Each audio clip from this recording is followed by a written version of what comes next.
Let every soul be subject to the governing authorities, for there is no authority except from God, and the authorities that exist are appointed by God. Therefore, whoever resists the authority resists the ordinance of God, and those who resist will bring judgment on themselves. For rulers are not a terror to good works, but to evil.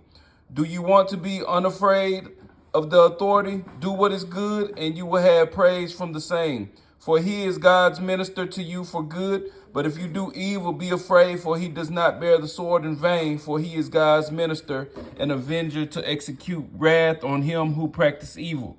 Therefore you must be subject, not only because of wrath, but also for conscience sake.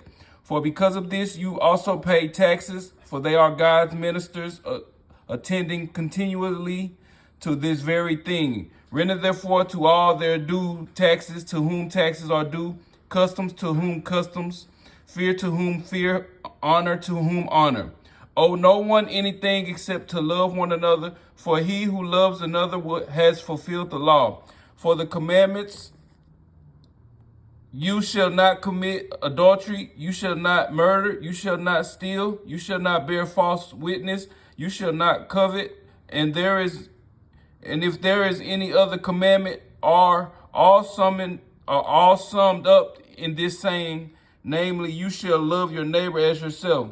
Love does not harm to a neighbor, therefore love is the fulfillment of the law. And do this knowing the time that now is it is high time to awake out of sleep, for now our salvation is nearer than when we first believed. The night is far spent, the day is at hand. Therefore let us cast off the works of darkness, and let us put on the armor of light.